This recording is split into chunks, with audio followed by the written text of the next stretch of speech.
नमस्कार साथियों, स्वागत है आप सभी लोगों का एक बार फिर से बिहार के number 1 educational platform Bihar board के इंग्लिश मीडियम के इस ऑनलाइन यूट्यूब चैनल पर। कैसे हैं आप सभी लोग? उम्मीद करते हैं सभी साथी स्वस्थ होंगे, मस्त होंगे, लगातार अपनी पढ़ाई में व्यस्त होंगे और होना भी चाहिए बेटा, क्योंकि पढ़ाई एक ऐसा हथियार है जिसके थ्रू हम क्या कर सकते हैं, अपनी आर्थिक स्थिति को चेंज कर सकते हैं, अपने माँ बाप के सपने को साकार कर सकते हैं, अपने देश समाज में सुधार ला सकते हैं। शिक्षा ही एक ऐसा हथियार है बेटा, इसको स्ट्रांग बनाना ही है, इसलिए पढ़ाई करना बहुत अत्यंत आवश्यक बनता है और पढ़ाई करते रहना चाहिए हर एक इंसान को, क्योंकि शिक्षा के दम पे इंसान को सम्मान भी प्राप्त होता है। अगर आप अशिक्षित हैं तो अपने आसपास पड़ोस में देखते होंगे जो अनपढ़ लोग हैं, ठीक है, या कम पढ़े लिखे लोग हैं, उनको ज़्यादा पढ़े लिखे लोग दबा देते हैं, कहीं ना कहीं उनका कॉन्फिडेंस कम हो जाता है। इसीलिए हर माँ बाप ये चाहता है कि उसका बच्चा पढ़े लिखे, और आप सभी को ये मौका मिला है आपके माता पिता के द्वारा, तो आप सभी को पढ़ाई करते रहना चाहिए, रुकना नहीं चाहिए। चलो भैया शुरू करेंगे आज की क्लास। आज की क्लास में हम लाए हैं आप सभी के लिए some basic concept of chemistry के ऑब्जेक्टिव क्वेश्चन। जैसा कि आपको पता है एनसीईआरटी का पहला चैप्टर था some basic concept of chemistry, और हमने अच्छे से उसको पढ़ा भी है, तो आज उसकी प्रैक्टिस हो जाए, क्योंकि प्रैक्टिस क्या करती है, इंसान को महान बना देती है। किसी काम को करने के लिए प्रैक्टिस ज़्यादा, जितना अच्छा प्रैक्टिस करोगे उतनी अच्छा कॉन्फिडेंस बिल्ड होगा, और कॉन्फिडेंस के बल पे और प्रैक्टिस के दम पे इंसान को सफलता मिलती है। एक बार पढ़ लेने से कोई सफल नहीं होता, इसलिए बार बार प्रैक्टिस करना अत्यंत आवश्यक बन जाता है। और उसी प्रैक्टिस को बरकरार करने के लिए, आपकी तैयारी को बेहतर करने के लिए ऑब्जेक्टिव क्वेश्चन का सेशन है। इसलिए बेटा आप सभी से मेरा एक बात कहना होगा कि वीडियो के लिंक को शेयर कर दो, ज़्यादा से ज़्यादा बच्चों को जोड़ो, क्योंकि पढ़ने और पढ़ाने दोनों में बेटा मजा आए। और बच्चा अगर चैनल पे नए हो तो चैनल को सबसे पहले सब्सक्राइब कर लो, क्योंकि डेली आप सभी को, पूरी विद्याकुल की टीम आप सभी को यहाँ पढ़ाती है इंग्लिश मीडियम को। बिहार बोर्ड के इंग्लिश मीडियम के स्टूडेंट के लिए बहुत बड़ी सौगात है, एक ऐसा चैनल आपको विद्याकुल परिवार ने दे रखा है जिसमें सिर्फ इंग्लिश मीडियम के कंटेंट मिलते हैं और इंग्लिश मीडियम की तैयारी बेहतरीन की जाती है। तो बेटा ये आपका चैनल है, जिसको सब्सक्राइब करो और तैयार हो जाओ भाई आज की प्रैक्टिस सेशन के लिए। Are you ready guys? How is the जोश? Ready ready ready. चलो भाई शुरू करेंगे आज की क्लास को। सबसे पहला क्वेश्चन आप सभी के सामने आ गया, कुछ यूं। सबसे पहला क्वेश्चन आप सभी के सामने आ गया, कुछ यूं। कह रहे हैं विच of the following statement is correct. क्या करना है? करेक्ट बताना है। ये चार ऑप्शन दिए गए, इसमें से बताना है करेक्ट कौन सा है। पहला है an element can be broken down into the simpler substance. क्या किसी एलिमेंट को और ज्यादा सिंपलर सब्सटेंस में ब्रेक किया जा सकता है? तो ये बात बिल्कुल गलत है। जैसे अगर मान लो मेरे पास सोडियम का एलिमेंट है, तो सोडियम को अगर ब्रेक करोगे बेटा, सोडियम के एटम निकलेंगे, दूसरा सब्सटेंस थोड़ी निकल जाएगा। तो ये स्टेटमेंट कहना बिल्कुल गलत है कि an element can be broken down into the simpler substance. तो ये बात बिल्कुल गलत है, ऐसा नहीं हो सकता है। दूसरा ऑप्शन आप सभी से कहा जा रहा है an element consist of only one type of atoms. बिल्कुल सही बात है। जैसे सोडियम का अगर आपने एलिमेंट लिया तो उसमें सोडियम के ही एटम मिलेंगे, ऐसा थोड़ी ना सल्फर का एटम मिल जाएगा। तो सेकंड ऑप्शन इसका क्या हो जाएगा बेटा? करेक्ट हो जाएगा। तो इसका सही आंसर बनेगा आंसर नंबर बी। अगर सी को आप देखो तो सी को पढ़ोगे तो सी के अकॉर्डिंग क्या कह रहा है? An element can be decomposed by the chemical means, बिल्कुल गलत बात है। नहीं हो सकता किसी एलिमेंट को केमिकल कह सकते हो, केमिकल चेंज के अकॉर्डिंग हम चेंज नहीं कर सकते हैं। नेक्स्ट क्वेश्चन है an element is the mixture of the compound. नहीं, एलिमेंट को अगर हम क्या करते हैं, एक फिक्स्ड रेशियो में आपस में मिक्स करते हैं तो जाके कंपाउंड बनता है। क्या बनता है? कंपाउंड। ऐसा नहीं है कि एलिमेंट जो है वो कंपाउंड का मिक्सचर है। गलत बात, बिल्कुल गलत बात। तो इसका सही आंसर बनेगा answer number V, V for boy. Clear? चलो भाई नेक्स्ट क्वेश्चन की तरफ मूव करते हैं। सेकंड क्वेश्चन आप सभी के सामने आ गया यू। कह रहे which law state that mass is neither created nor be destroy. कह रहे बताओ किस नियम के द्वारा मास को ना तो क्रिएट कर सकते हो और ना ही डिस्ट्रॉय कर सकते हैं। तो अगर इस वाले को हम देखें तो इसको जानते हो, इसको बोलते हैं mass conservation law. Law of mass conservation कहीं है, law of conservation of mass किसने दिया था? एंटोनियो लेवोजियर ने दिया था। किसने? एंटोनियो लेवोजियर ने दिया था। इनको क्या बोलते हैं हम लोग? इनको बोलते हैं फादर ऑफ इनऑर्गेनिक केमिस्ट्री। क्या बोलते हैं बेटा? Father of inorganic chemistry. अगर तुमसे कोई कहता है फादर ऑफ इनऑर्गेनिक केमिस्ट्री क्या है, तो आप कहोगे एंटोनियो लेवोजियर है। कौन है? एंटोनियो लेवोजियर है। क्लियर है? चलो भाई नेक्स्ट क्वेश्चन की तरफ मूव करते हैं। नया क्वेश्चन आप सभी के सामने आ गया कुछ यूं। कह रहे विच of the following is the correct SI unit measuring the amount of substance. आप लोगों ने फिजिक्स में पढ़ रखा होगा कि हमारे पास टोटल 7 फंडामेंटल प्रॉपर्टी क्वांटिटीज है, और उनको मेजर करने के लिए 7 फंडामेंटल यूनिट्स हैं। तो उसी में से एक आती है प्रॉपर्टी अमाउंट ऑफ सब्सटेंस। और आपको पता है अमाउंट ऑफ सब्सटेंस की जो एसआई यूनिट है, अमाउंट ऑफ सब्सटेंस की जो एसआई यूनिट है, ये है बेटा क्या? मोल। तो इसको किस में मेजर करते हैं? मोल में मेजर करते हैं, इसलिए इसका करेक्ट आंसर बनेगा आंसर नंबर बी। क्लियर? चलो भाई नेक्स्ट क्वेश्चन पे मूव करेंगे।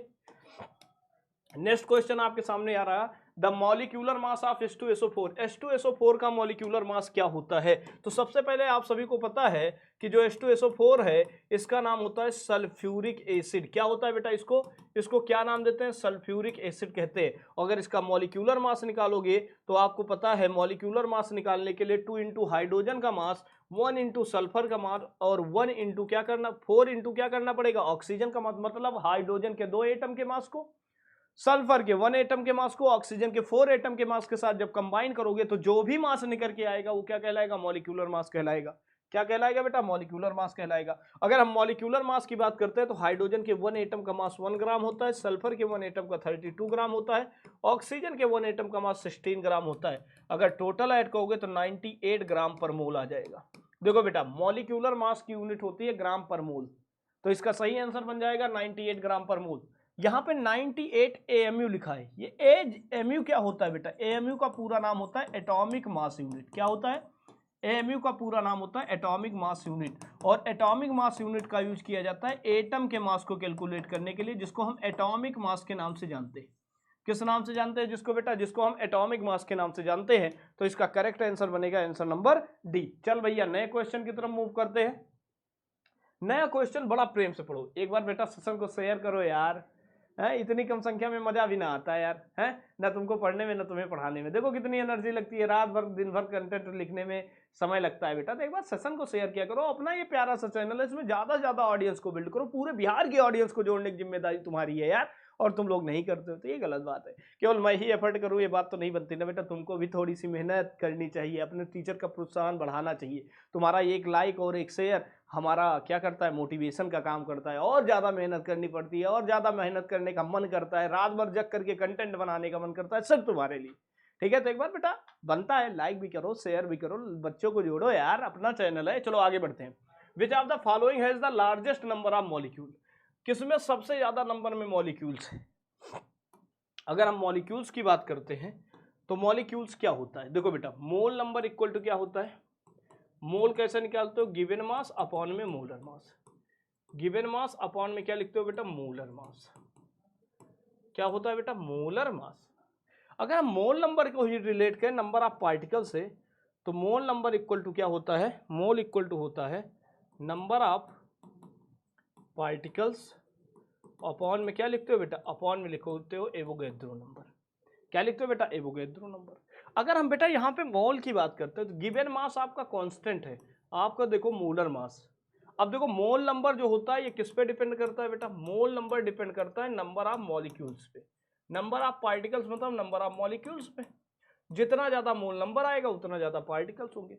तो नंबर ऑफ मोल्स किस में ज्यादा होंगे इस बात को चेक करो। अब आपको पता है गिवन मास सबका कितना है? 1 ग्राम। इसका भी 1 ग्राम ही दिया है, इसका भी 1 ग्राम दिया हुआ है, 1 ग्राम इसका दिया, 1 ग्राम इसका दिया गया। मतलब गिवन मास तो फिक्स है। तो बेटा किस पे डिपेंड करेगा मोल नंबर? मोलर मास पे। ये किसके इनवर्सली प्रोपोर्शनल हो जाएगा? मोलर मास के। जिसका मोलर मास जितना ज्यादा उसका मोल नंबर उतना कम होगा। मोल नंबर जितना कम होगा नंबर ऑफ मॉलिक्यूल्स उतने कम हो जाएंगे। तो बेटा देखो अब पूरी कहानी किस पे आकर के अटक गई? मोलर मास पे। अगर हम CO2 का मोलर मास निकालेंगे तो आपको पता है 44 ग्राम पर मोल आता है, सबको पता है।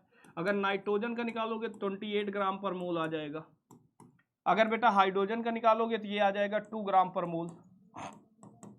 अगर हम बेटा CH4 की बात करेंगे 16 ग्राम पर मोल आ जाएगा, सबको पता है। अब देखो सबसे कम मोलर मास जिसका होगा उसी में नंबर ऑफ मॉलिक्यूल्स ज्यादा होंगे, और सबसे कम मोलर मास किसमें मिलेगा? हाइड्रोजन में। तो इसका सही आंसर बनेगा आंसर नंबर सी पे टिक कर देना है बेटा, बिना सोचे बिना समझे सी पे टिक करना है, एक बार में टिक करना है, बिना रुके बिना टुके। चल भाई नेक्स्ट क्वेश्चन पे मूव करें। शेयर भी करो, शेयर भी करो बेटा। नेक्स्ट क्वेश्चन कह रहा है in a balanced chemical equation, कोई भी अगर तुम्हें बैलेंस केमिकल इक्वेशन दे दी जाती है तो the sum of the coefficient of the reactant and product, जो सम होता है रिएक्टेंट और प्रोडक्ट का वो ऑलवेज किसके बराबर होता है? रिएक्टेंट और प्रोडक्ट का अगर तुम सम निकालोगे बेटा तो किसके बराबर होगा? क्वेश्चन को बड़े प्रेम से पढ़ो और फिर इसका जवाब दो। क्या ये इक्वल हो जाएगा बेटा? क्या ये इक्वल हो जाएगा? क्या ये डिफरेंट होगा? क्या ये डिफरेंट हो जाएगा बेटा, या फिर ये इक्वल होगा या डिफरेंट होगा? कभी कभी इक्वल हो जाएगा, कभी कभी डिफरेंट हो जाएगा। सही आंसर क्या बनेगा बेटा? जल्दी से बताओ। सही आंसर क्या बनेगा बेटा? जल्दी से बताओ। तो आपको पता होगा ये ऑलवेज क्या होगा, इक्वल। जितने ज्यादा रिएक्टेंट के एटम बनेंगे उतने ही प्रोडक्ट के एटम बनेंगे। अगर ये बैलेंस्ड है तो, अगर ये बैलेंस्ड है तो इसका मतलब रिएक्टेंट के नंबर ऑफ एटम प्रोडक्ट के नंबर ऑफ एटम्स के इक्वल आ जाएगा। तो इसका सही आंसर बनेगा आंसर नंबर 1, ऑलवेज इक्वल। क्या हो जाएगा, ऑलवेज इक्वल हो जाएगा। नया क्वेश्चन कह रहा है a volume the volume occupied 1 mole of any gas, किसी भी गैस का एक मोल कोई भी गैस कितना वैल्यूम ऑक्युपाई करती है। तो सबको पता है 22.4 लीटर वैल्यूम क्या करती है, ऑक्युपाई करती है। और इसका करेक्ट आंसर बनेगा आंसर नंबर 1। क्या बन जाएगा, आंसर नंबर 1 बन जाएगा। नए क्वेश्चन की तरफ मूव करोगे। नया क्वेश्चन है which of the following is not a postulate of Dalton atomic theory.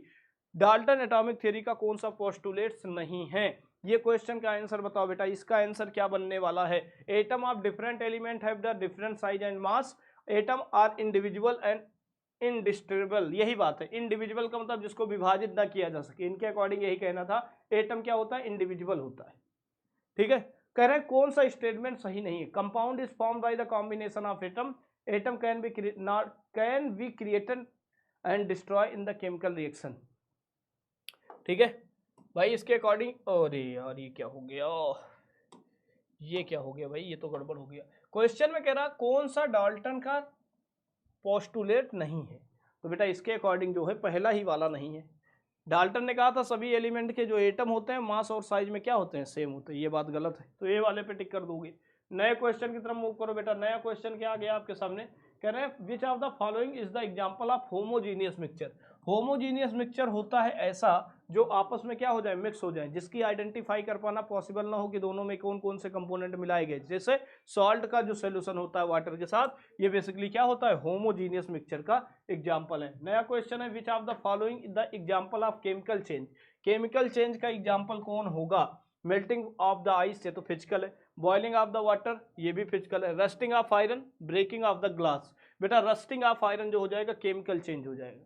ठीक है, नेक्स्ट क्वेश्चन पे मूव करो। बहुत छोटे छोटे से क्वेश्चन है बेटा। नया क्वेश्चन है what is the atomic number of element. किसी भी एलिमेंट का एटॉमिक नंबर किसके बराबर होता है। एटॉमिक नंबर जो होता है ये ऑलवेज नंबर ऑफ प्रोटॉन्स के इक्वल होता है।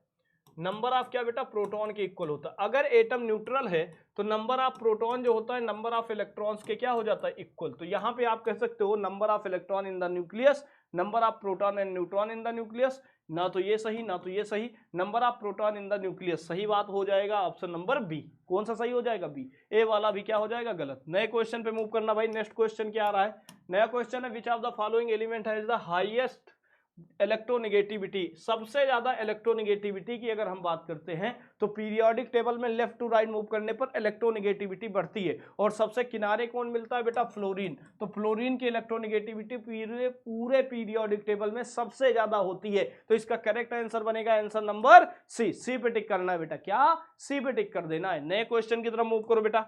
नए क्वेश्चन की तरफ मूव करो। नया क्वेश्चन है which of the following is the noble gas. कौन सी नोबेल गैस है। नोबेल गैस में क्या आती है बेटा, हीलियम आता है, नियॉन आता है, आर्गन आता है, क्रिप्टॉन आता है, जीनॉन आता है, रेडॉन आता है। यही सब नोबेल गैसेस हैं, इसके अलावा कोई भी नोबेल गैस नहीं है। और इसके अकॉर्डिंग सही आंसर बन जाएगा answer number C, that is argon.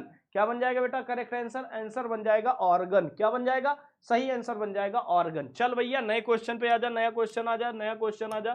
कह रहे हैं which type of the bond is found between the दो क्लोरीन एटम। दो क्लोरीन एटम के बीच में कौन सा बॉन्ड बनता है। क्लोरीन की अगर हम बात करते हैं तो क्लोरीन होता है नॉन मेटल। क्या होता है बेटा, नॉन मेटल। अब नॉन मेटल के बीच में हमेशा कौन सा बॉन्ड बनता है बेटा, आप लोग याद रखो, ऑलवेज कोवैलेंट बनता है। अगर ये दोनों मेटल होता तो क्या बन जाता बेटा, तो आप सभी को पता है अगर ये मेटल होता तो ये दोनों एक दूसरे से बनाते हैं मेटेलिक बॉन्ड। कौन सा बॉन्ड बनाते बेटा, मेटेलिक बॉन्ड। अगर बेटा एक नॉन मेटल हो जाता और दूसरा सर मेटल हो जाता तो ये दोनों एक दूसरे से बॉन्डेड होता आयनिक बॉन्ड के थ्रू। किसके थ्रू, आयनिक बॉन्ड के थ्रू जुड़े होते। इस सही तरीके से आंसर बनेगा आंसर नंबर बी। बी पे टिक करना बेटा, क्या, बी पे टिक कर देना। चल भाई नए क्वेश्चन पे आ जा। नए क्वेश्चन पे आ जा। नया क्वेश्चन क्या कह रहा है, कह रहे हैं विच of the following statement true about the isotopes. Isotope वो होते हैं जिनका एटॉमिक नंबर सेम होता है और एटॉमिक मास क्या होता है, डिफरेंट।